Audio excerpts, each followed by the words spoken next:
ஹல்லேலூயா ஸ்தோத்திரம். கடவுள் நம்மளை ஆசீர்வதிப்பாராக. இந்த நாள் கர்த்தர் உண்டாக்கிய நன்னாள். தினமும் நம் வாழ்க்கையில் நடக்கும் சம்பவங்களை நினைவு கூர்ந்து சொல்வது இந்த யூடியூப்புடைய வேலையும், என்னுடைய ஃபர்னிச்சர் சம்மந்தப்பட்டது இந்த யூடியூப்பில் அப்லோட் பண்ணுறதுக்கு எடுக்கிற ட்ரைனிங்கும். ஸோ இப்போ அந்த எக்ஸசைஸை பற்றி சொல்லியிருந்தேன். 2 காரியம் சொல்லிட்டேன். 3வது காரியம், தினமும் எந்திரிச்ச உடனே கண்ணுக்கு நல்ல எக்ஸசைஸ் கொடுக்கணும். கண்ணை பார்த்திங்கன்னா இப்படி மேலும் கீழும் மேலும் கீழும் மேலும் கீழும் அப்புறம் ரைட்டு நல்லா உதறு. அப்படிங்க இந்த உதறி பண்ணும்போது கண் இமைகளுக்கும் கண்ணுடைய துடிப்புகளுக்கும் கண்ணில் இருக்க டஸ்ட்டுகளும் வெளியில் வர்றதுக்கு ஒரு வாய்ப்பாக இருக்கும். இது சின்னவங்க பெரியவங்க யார் வேணாலும் பண்ணலாம். ஏன்னா நம்ம டன்னில் டஸ்ட் இருந்தாலே அதை அப்படியே உதிரு பண்ணும்போது வந்துடும். அதுக்கப்புறம் காதை நல்லா தேய்ச்சி விடணும். இந்த மீசை பாயிண்ட்டுகள், இந்த கண் பாயிண்ட்டுகள், இமை பாயிண்ட்டுகள் இதெல்லாம் தேய்ச்சி விட்டுட்டு கடைசிப்பெலாம் கழுத்தில் அப்படியே ரொட்டேட் பண்ணணும். இந்த ரொட்டேட் பண்ணும்போது இன்றைக்கி பல பேர் கம்ப்யூட்டரில் ஒர்க் பண்ணுவீங்க, டெய்லரிங்கில் ஒர்க் பண்ணுவீங்க. ஒரே லுக்காக பார்த்துட்டு இருக்கவங்களுக்கு அந்த லெக் பெயின் வர்றதுக்கு வாய்ப்பு இருக்கும். அது அப்பப்பவும் சுற்றிக்கிடலாம். இல்லை டெய்லி நம்ம ஒரு 10 டைம் இப்படி இந்த ரைட்டு லெஃப்ட்டு இப்படி சுற்றி இப்படி உதறிக்கிட்டோம்னா எனக்கு இப்போ கூட நான் முடி வெட்ட போகிற இடத்துல கழுத்து உடைப்பேன்னு சொல்லுவாங்க. வேண்டாங்க, நான் டெய்லி உடச்சிக்கிறதேங்கன்னு சொல்லுவேன். ஏன்னா அது உடைக்கும்போது ஏடாகூடமாக ஆச்சுன்னா வம்பா போயிடும். 2வது எல்லாத்த விட ஹெல்த்து இம்பார்ட்டன்ட், தூக்கம் இம்பார்ட்டன்ட், டைமிங் சாப்பாடு முக்கியம். இதோட பண்ணிக்கிட்டு இருக்கும்போது நல்லாயிருக்கும். இன்றைக்கி கழுத்துக்கு கண்ணுக்கு இதுக்கு சொல்லிட்டோம், தேய்மானங்கள் சொல்லிட்டோம். நாளைக்கு ஒவ்வொன்றா சொல்லிட்டு வருவோம். நேற்று சர்ச்சுக்கு போயிருந்தேன்.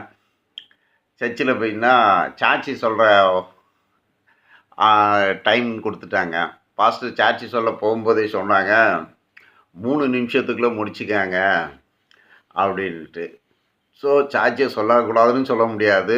சொல்ல ஆரம்பிச்சிட்டா எல்லாத்துக்குமே டைரக்ஷனுன்னு ஒன்று இருக்குது இல்லையா? நம்ம இத்தனை நிமிஷத்துக்குள்ளே சொல்லணும்னா அது முடியாது. ஒன்று அது 3 நிமிஷங்கிறது 20 நிமிஷம் ஆகும், இல்லைன்னா 5 நிமிஷம் ஆகும், இல்லைன்னா 1.5 நிமிஷமாக ஆகி போயிடும். அதில் ஒரு பதட்டம் வரும் புதுசாக மைக்கை பார்த்தவங்க. அதை எல்லாருமே சொல்லிக்கிட்டே செய்தாங்க. கடைசியில் சர்ச்சு முடிகிற நேரத்தில் பார்த்தீங்கன்னா பாதி பேர் வெளியே போயிட்டாங்க. சரி இன்றைக்கி ஒதுக்கப்பட்ட நேரம்னு கேட்டோம். அதில் எல்லா சாட்சிகளுமே அற்புதமாகவும் இருந்தது, சத்தியமாகவும் இருந்துச்சு. அதில் ஒரு படித்த ஒரு ஹெட் போஸ்ட்டில் இருந்த ஒருத்தவங்க ஒரு சம்பவத்தை சொன்னாங்க. அது ஒரு பெரிய ஆக்சிடெண்ட் ஆகிருக்கும். அந்த ஆக்சிடெண்ட்டில் அவங்க தான் இன்சார்ஜ். அவங்களுக்கும் பெரிய பிரச்சனை ஆகிருக்கும். அது ஏதாச்சுமா சூழ்நிலையில் ஒரு அம்மா நீங்கள் இங்கே வராதீங்க போங்கன்னு சொல்ல, அவர் அந்த பாட்டுக்கு போக அங்கே அந்த 3 பிள்ளைங்க மரண தருவாயில் இருக்கும்போது அவர் போய் காப்பாற்றினது நான் படித்த ஆள், பெரிய ப்ரொமோஷனில் இருக்கிறவங்க, எனக்கு அதெல்லாம் மறக்கவே முடியலங்கிற சாட்சியே அந்த டைமிங் எடுத்து சொல்ல வேண்டியதாகிடுச்சு. அப்புறம் பின்னாடி வந்தவங்க எல்லாருமே டைமை தாண்டி தான் போனாங்க. கரெக்டு தாங்க. கடவுள் எங்கே இருக்கிறாருன்னு சொல்லணும்னா, ஒவ்வொரு அதிசயங்களும் அற்புதங்களும் நடக்கும்போது தான் கடவுளுடைய ரகசியங்களை கண்டுபிடிச்சிக்கிட முடியும். இப்போ என்னுடைய வாழ்க்கையிலையும் ரகசியங்கள் நடந்திருக்கான்னு சொன்னால் கண்டிப்பாக நடந்திருக்கு.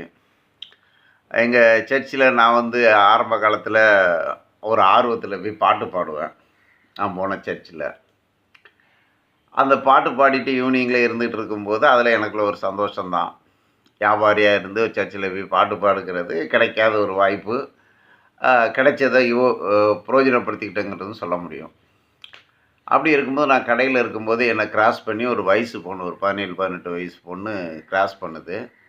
கழுத்தில் இந்த இடத்துல பெரிய பெரிய கட்டியாக இருக்குது. ஒரு 4 கட்டிக்கு மேலே இருக்குன்னு நினைக்கிறேன். பெரிய பெரிய கட்டியாக இருக்குன்னு நல்லா வெளியில் தெரியுது.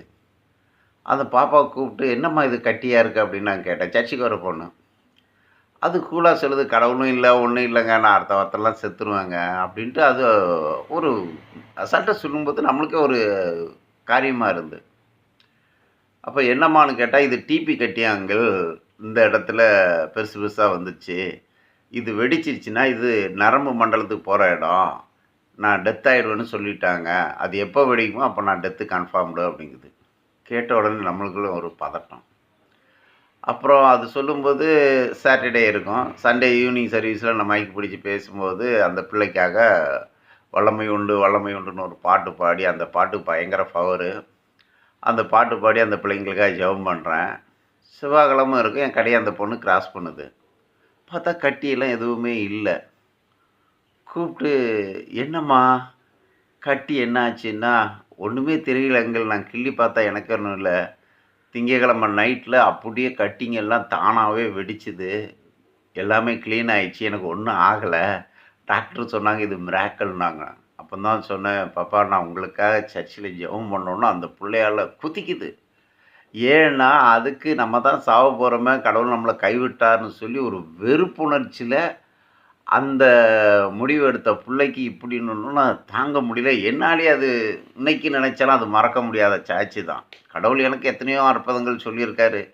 அது இன்னொருத்தங்கிட்ட சொன்னா, "இதெல்லாம் இயற்கையா நடக்கிறது தான்பாங்க." ஆமாங்க, இயற்கையா நடக்கிறதா, இயற்கையா பொறந்தோம், இயற்கையா சாகுறோம், இயற்கையா எல்லாம் நடக்குது. இது எங்களுக்கு தெரிஞ்சு கர்த்தர் செய்த ஒரு காரியம்ன்ட்டு நான் ஸோ, இப்ப இப்படி இருக்கும்போது, கடவுள் நம்மள அற்புதங்களால நடத்திக்கிட்டு வராரு. அற்புதம் மட்டுமே செய்துருவாரா? சோதனைகளை செய்ய மாட்டாரா? சோதனைகளையும் செய்வாருங்க. நல்லா வேதத்தில சொல்லுது, ஒரு மனிதனுக்கு சத்தியம். சத்தியம் இருந்துச்சுன்னா, நீதி, நேர்மை, நிதானம், பொறுமை.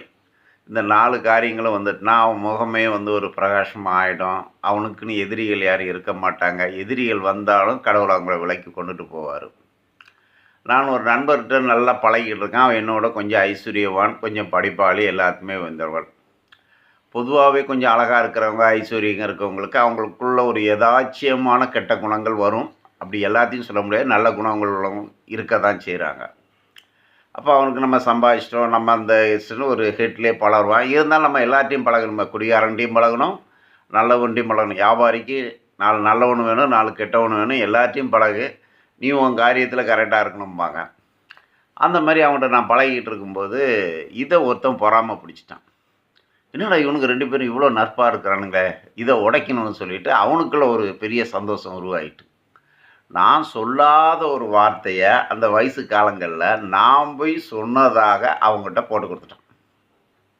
அவனுக்கு ஏற்கனவே நம்ம ஒரு கெத்துன்னு ஒரு இது இருக்கு இல்லையா?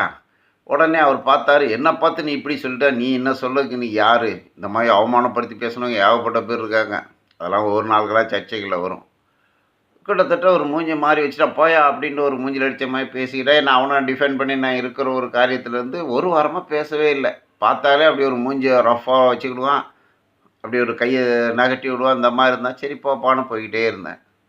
ஒரு நாள் பார்த்தா அவனே வந்து நின்னுக்கிட்டு, "உனக்கு எவ்வளோ திமிரு இருந்தா என்னை பத்தி இப்படிலாம் தப்பா பேசியிருப்ப" அப்படின்னாப்புல. "என்ன தப்பா பேசுனேன்? நீ என்ன நடந்தது சொல்லு? நீ ஒரு வாரமா பேசாம இருக்க" அப்படின்னா, நான் சொல்லாத வார்த்தைய அந்த ஆளு சொன்னதாக சொல்லி இவர்ட்ட சொன்னோனே இவரு நம்பிட்டாரு. அப்ப நான் கேட்டேன், "அவனும் நண்பன் தான். நானும் நண்பன் தான். நீ கொஞ்சம் வசதியானவன். அவன் அதோட வசதி கம்மி. நான் அதோட பரம ஏழை. அதுக்காக ஒரு ஏழை சொல்லிட்டாங்கிறதுக்காக நீ உடனே நம்பிட்ட. நீ அவன திருப்பி கேட்டுருக்கணும். நீ ஏன் அப்படி தப்பா சொல்ற? நீயும் நண்பன் தானே. அவனே என்ன அடிச்சிருக்கலாமே. அந்த வார்த்தைய நீ கேட்டியா? அவன் சொன்னதுக்காக நம்பிக்கிட்டு என் மேல மொறச்சுக்கிட்டு ஒரு வாரமா பேசாம இருக்கிறியே! இது நியாயமா?" அப்படின்னேன். "முதல்ல நீ எப்படி நம்புனா? சரி நீ நம்புனது இருக்கட்டும். நான் செய்றது தப்பான காரியம்னு உனக்கே தெரியும்போது, அத அவனே கேட்டுருக்கலாமே! அவன் வந்து உன்கிட்ட சொல்றான்னா, நீ அத நம்புற அளவுக்கு இருக்க போய் தானே அத உன்கிட்ட சொன்னான்" அப்படின்னேன். அப்பந்தான் அவருக்கு மூளையில வேலை செய்துச்சு. ஆஹா! இதில கேம் ஆடியிருக்காங்க. ஆமாங்க. இன்னைக்கு பல வீடுகள்ல, பல குடும்பங்கள்ல, பல நண்பர்கள்ல, பல இதுங்கள்ல உட்கார்ந்து பேசாம, யாராவது ஏதாவது ஒண்ண சொல்லிட்டாங்கன்னு சொன்ன உடனேயே அத நம்பிக்கிட்டு, தன்னை விட கீழ இருக்கிறவங்கள கண்டிப்பா அட்டாக் பண்ணுவாங்க. ஆனா கீழான நினைப்பவங்கள கண்டிப்பா அட்டாக் பண்ணுவாங்க. ஒரு நிமிஷம் பொறுத்து இருந்து அது உண்மதானான்னு நம்ம சிந்திக்கும்போது, கடவுள் கண்டிப்பா நம்மளோட இருக்கிறாருங்க. அதுக்கு பிறகு இன்னைக்கு என்ன பத்தி அவன்கிட்ட என்னத்த சொன்னாலும் சரி, எதுவும் நம்ப போறதில்ல. உடனே கேட்பான். இப்பவும் அது நினைவுல இருக்குது. இன்னும் நண்பர்களா இருக்கிறோம். அந்த மூட்டி விட்டான் பார்த்தீங்களா, அவன் அதோட தோத்து போயிட்டான். ஏன்னா, அது சைத்தானுடைய வேலை. இந்த உலகத்தில ஏகப்பட்ட சைத்தானுங்க சுத்திக்கிட்டு இருக்கிறானுங்க. இந்த மாரி கெட்ட எண்ணத்துங்கள்ல 2 பேர் நண்பனா இருந்தா அத பிரிச்சு விட்டுருவானுங்க. தாயும் பிள்ளையும் பிரிச்சு விட்டுருவானுங்க. அம்மாவும் பிள்ளையும் பிரிச்சு விட்டுருவாங்க. குடும்பத்தையே பிரிச்சு விட்டு அந்த இதில குளிர் காய்ஞ்சுக்கிட்டு இருப்பானுங்க. அதான் வேதம் சொல்லுது, "நான் நீதிமானுக்கு நீதிமானாகவும், மாறுபாடு உள்ளவனுக்கு மாறுபாடு உள்ளவனாகவும் தோன்றுவேன்." ஆமாங்க. இந்த உலகத்தில மாறுபாடான மனிதர்கள்.